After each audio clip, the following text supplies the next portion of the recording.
Hey everyone, I'm Minivan Lee.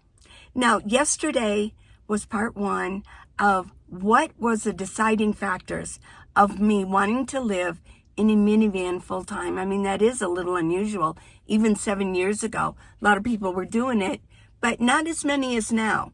What were the circumstances that led me to get rid of all my stuff, how I did get rid of my stuff, how I found my minivan, and how I got inside of it, and the emotions of doing it all. Well, today is part two, so hold on, we're going to get to that story also.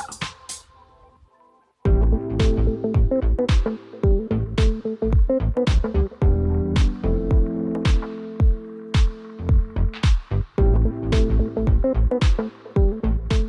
going to center part two, which is this right here, on overcoming fear, because there was a lot of fear going on. I was excited, but it was still fearful. Let me tell you a story of when I first got my minivan. First of all, let me tell you what happened to my Buick. I had a Buick, a sedan, and my grandson was about 18, I believe, and I wanted to give my car to him. So I taught him how to drive, and we used to go out driving in it, and we used to go, I think it was the parking lot of a Target. There was this extra parking lot way out, and we used to drive around there, and he got his license and turned the title over to him. So yeah. So now, because what am I going to do with it? Now I've got my minivan, totally, just my minivan. But let me tell you the story of that. I had a huge backyard, but it wasn't like you would think that a backyard would be. In southern Arizona, you don't really have grass. And so what we call, it's almost like the ground is almost cement. It's so hard that we call it caliche. Well, my backyard was basically caliche. There was nothing growing. There'd be weeds growing in it every spring, but we'd pull them up.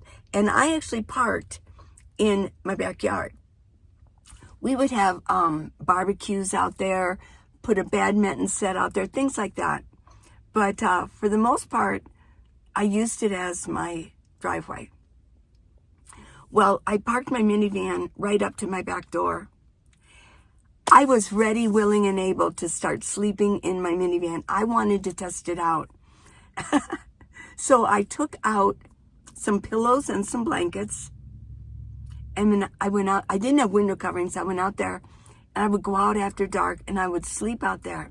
But I'll tell you what, it was pretty scary. So even in my backyard, and my back door is right there, it was very scary, sleeping in my minivan.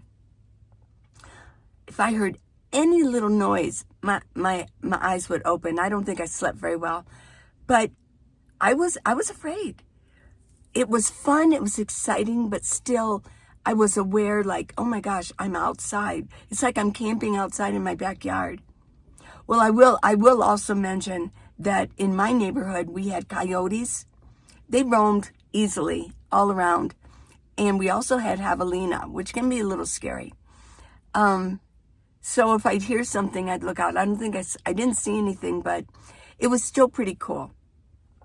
So I started actually for a week, I would go out there. I left pillows and blankets out there, and I would sleep in my minivan. So I had to actually get used to that at first, because it was, I was worried that somebody was going to walk up, somebody was going to knock on my window, somebody's going to see me in there. It's just all kinds of things that I was worried about. But I got over it. I mean, it might not sound too scary, but for me it was. I didn't have the security of being in a house anymore while I was sleeping. Now's a good time to do just a really quick update for you on how I'm feeling. I had severe bronchitis, and now I'm in 7,000 elevation, so that sometimes can add to the problem of really getting a deep breath in. Well, I'm doing better. The only thing I can say is I'm doing better every day. Every day it gets a little better. Today, I went to the gym and I worked out for probably about an hour, and I did weights. And then I did join another gym, and I went in and I did a lot of stretching there. And I got on the treadmill for about a half a mile, instead of half a mile. It's a little bit difficult every once in a while. Sometimes I have to catch my breath, especially going upstairs, if I have to go upstairs. But you know what? I'm getting my appetite back. So I really feel like I'm making headway here. I'm taking my time. In my life, I have been in the fast lane most of my life. I walk fast, I power walk, I do things quickly. I'm just very active, I'm very energetic. But this is a time where I have to bring it down. And you know, it feels kind of good. I take my time. I'm not in a hurry whatsoever. And it feels good. So there's my update. Every single day, I get a little bit better. Now, if I do look a little tired, which I don't think I look too tired, but I might. There's two factors. One is that I probably am. I probably am a little tired. And I've lost weight, and I lost it quickly. Well, when you get older, what happens when you lose weight quickly? Your skin doesn't catch up. And it's a little saggy going on. So, you know, I might look a little tired. It'll catch up eventually. And so there's my update. Okay? I talk about getting over fears. When you become a nomad, and especially a single solo female, there's a lot of fears that when you've been living in a house, you have a lot of locks on your doors. You're protected by these walls. You have a yard. You're protected by that usually.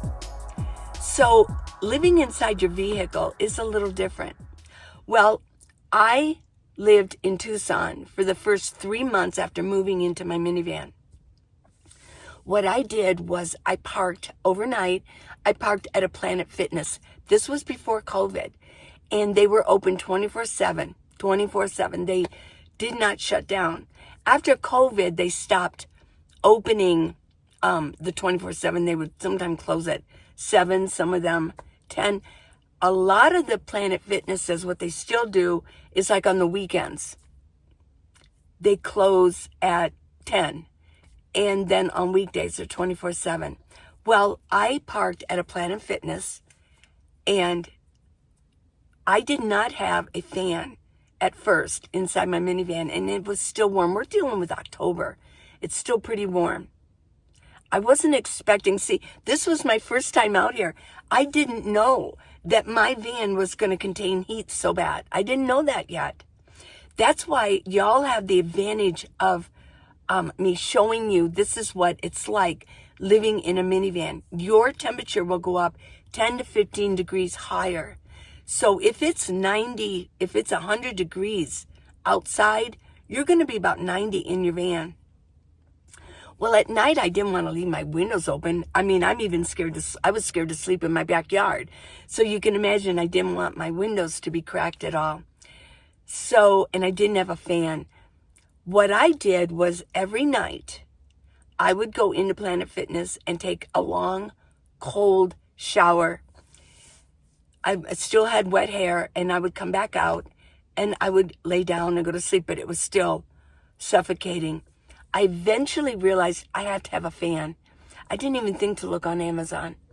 I hadn't learned all this myself yet. Like, how do I get packages on Amazon? I don't have a home. I don't have an address anymore. So how do I get them? I had to learn this mostly on my own. Well, I went to Walmart, and I got one of those gray ones, like, and the base folds out. Well, it takes D batteries, which are so expensive.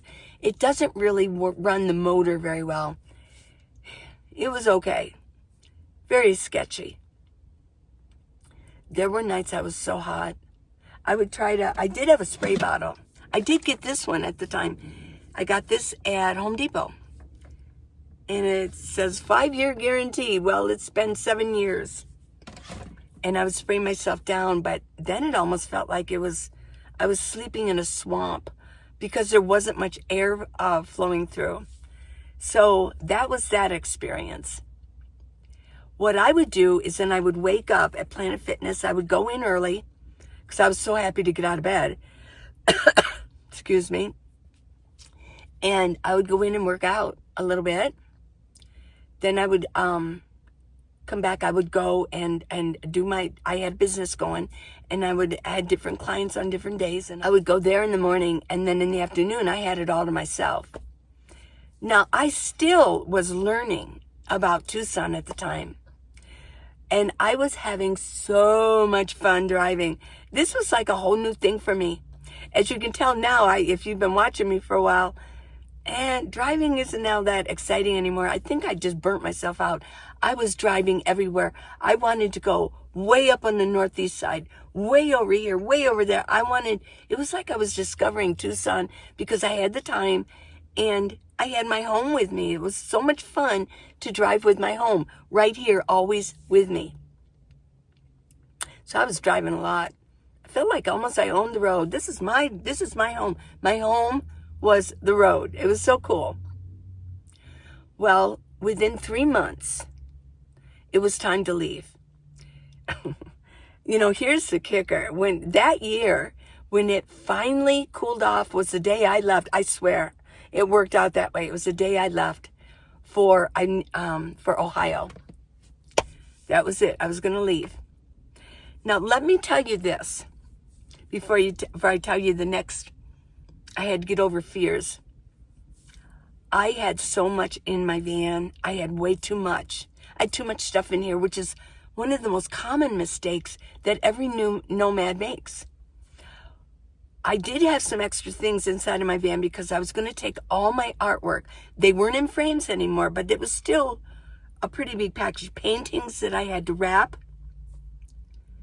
And I think I had them like over here, at some point.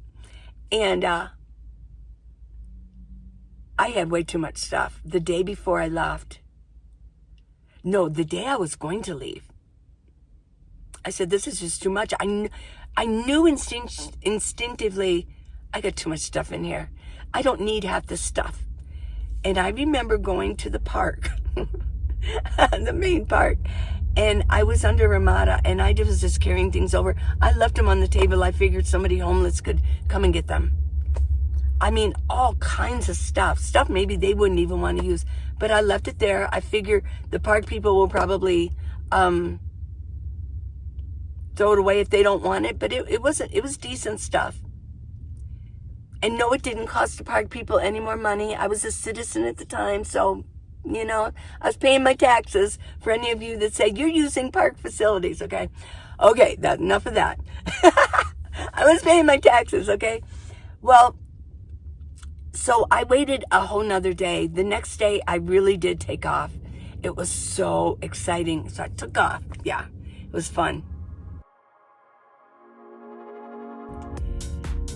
My first stop was going to be El Paso. I was going to take the southern route. El Paso. So went and drove. It was just beautiful. I was excited, but I'll tell you what, it was scary. I was nervous. I was nervous being on the road. I was nervous, new places. I was excited, but yet I was nervous. Well, I don't remember. The trip was kind of non-eventful, and I made it to El Paso, and I had punched in Planet Fitness in El Paso. So I made it there to Planet Fitness, and I think it was around probably like 5, 6 o'clock in the afternoon. Yeah. So I went in and I worked out. I figured, okay, here we go. I got to get on the treadmill because I've been driving all day. And I went in and took a shower. I was so used to that. I went in and took a shower. In the beginning, I took a lot more showers than I do now. But now it's like once a week maybe. But yeah, I went in and got my shower. And I went out into my minivan. Well, I went to sleep. I woke up. I think I looked out around midnight. I looked out, I peeked out my windows, and I was the only one in the parking lot. I was like, oh, okay. You know what? I went back to sleep. I woke up. I was raring to go. I knew I wanted to get up early. So I was raring to go. I wanted to get back on the road. So I did. I got on, I started getting dressed, got everything together. I made my coffee. And I thought, I'm the only one out here that I can see. This might not be a big deal to anybody, especially a guy. But I thought, I'm going to go outside. I want to look around. I didn't venture far from my van, but I did. I walked out there. I was the only one in this parking lot in El Paso. And I just stood there like, it's more like, I just want to prove that I can do this. I want to act brave. I want to be brave. So I overcame fears little by little by little. And somebody who, like I said, is already, you're a big guy and you think, what's the big deal with that? For a small female, 130-pound female, who lived in a house and used to make sure locking all the doors and look through the windows, make sure, oh my gosh. Yeah, that was pretty brave, climbing out of my van and standing out in the parking lot, in the middle of the parking lot, and just looking around at the sky and looking around. I think it empowered me. That was an empowering moment that I did that. So that was that. Next stop.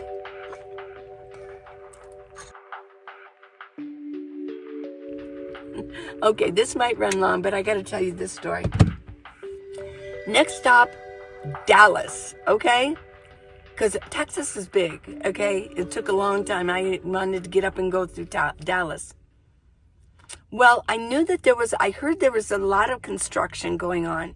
That was major construction at the time on the highway. So before I got to Dallas, I stopped and I got probably gas, whatever. And I asked the guy, I said, so there's a lot of construction on Dallas, on the highway. And he goes, oh yeah. He goes, but here's what you do. Blah, blah, blah, yada, yada, yada. So I'm writing it down. Okay, yada, yada, yada, yada. Well, it started getting late. And I got lost. How does that happen? But I did. And I remember calling my daughter in Cincinnati. I go, I'm lost. Yeah, and because I'm on a small highway, I guess. I can't even cite where I was, but let me just say this: I wish I would have stayed on the regular highway. What was that, I-10? I kind of forget. I guess El Paso and then I-10 goes, yeah. Yeah, I wish I would have just stayed on that regular highway. So I kind of got lost. I had to stop. It was starting to get dark. I was alone. And guess what? I was starting to get afraid. So I punched in, what's the next? Where am I? Google, where am I? And where's the next ahead of me? Planet Fitness. So I don't even know what town I was in, but I went to a Planet Fitness. It was very small. It was in some, I remember thinking in my mind of the picture of it. It was some obscure, dirty little, like shopping center, very small shopping center. It was in the shopping center. And I just thought, I hope that I can sleep here. And I went to sleep. So I woke up early, ready to get back on the road. Now, here's the funny part. So I punch in I-10. I want to get on I-10. I want to get back to I-10. I wasn't an expert at using Google Maps yet, I guess. What happened was my finger hit something else. It just hit the spot. And it took me there, and I'm thinking, wow, how long is it to get to I-10? It can't be that far. Well, I put my finger hit on, and I've asked a couple people who know Texas, what was it? It was something Grove. It was a something Grove. It was out in bum Egypt, okay? It literally was. Now, let me describe what I saw as it's getting worse and worse. I end up in the middle of nowhere. I'm on barely a 2-lane road. It's just getting worse and worse. I'm seeing in the middle, and it's really dark, I'm seeing a raccoon run across the road, then an opossum run across the road. I drove, and over here was an old cemetery. Now, to add to this, there was like fog on the road, fog on the ground. And I thought, where the heck am I? And I don't know, I guess being nervous, I wasn't thinking straight. Like, well, why don't you look at your map, silly? Well, all of a sudden it says, you're here. And I look over and it's something Grove. And I'm like, oh my gosh. And I realized, I looked at the map and I thought, well, this is, my finger must have hit it. I thought, if my car stopped here, I could die out here. It looked like someplace in my mind, my imagination. There could be like some serial killer out here. Well, I punched in I-10. I really looked good at the map. And I got back on the highway eventually. But there were 2 instances. Dallas was not my cup of tea going to Ohio. But, I overcame the fear. I was out there by myself getting lost. And I was out there with only myself to count on. So I learned some valuable lessons. It was only me. I had to count on me, and I had to count on me and God to get me where I need to go safely. So, well, I probably will do part 3 because I'm at the end here. We'll see. We'll see if let me think about if there's some other worthy stuff. I think there is. Because then my next stop would be Nashville. That was cool. And then my next stop was Kentucky. I think I will do a part 3 because there were a couple moments even going there that were a little iffy. So I hope you're enjoying this story of mine. And I hope that you can gain something from it, because if you're going to be out there, let's say you live on the East Coast, and something happens and you want to live in a van, or you just feel like, you just can't make it anymore financially with rent. And, some of the assisted living homes or the senior homes that they will pay most of your rent for you, there's such a long waiting list. And the horror stories that I'm hearing, that they come in whenever they want to inspect your home. Sometimes it's once a week, and they go over it with a white glove to make sure. Yeah, that would not be, to me, that's not freedom. So if you have a really nice home, I'm good. I'm happy for you. But that's not always the case. So maybe the minivan life is the life for you. I don't know. But these stories, just know that you're going to get through the fear. Each fear and incident and event that you conquer makes you so strong. It just does. Okay, till tomorrow, everybody. If you want to give me a gift, I always say it. I'll say it every time. If you want to give me a gift, no matter how small, to help support, go to minivanlee.com and just click on gifts. I'm not selling anything right now because I left all of my supplies in Tucson in the storage, and then when the new season comes, when I get back there, we'll start up again, maybe with some new products. And I do have the book, How to Live in a Minivan, the Minivan Lee Way, and that's on Amazon, okay? So please check your subscriptions. YouTube is playing a silly little game again with subscribers. They're unsubscribing you, and it really helps when you subscribe. So, till tomorrow. Maybe it'll be part 3, probably. Okay? I hope you enjoyed this. Let me know in comments. Mwah. Love you. Bye.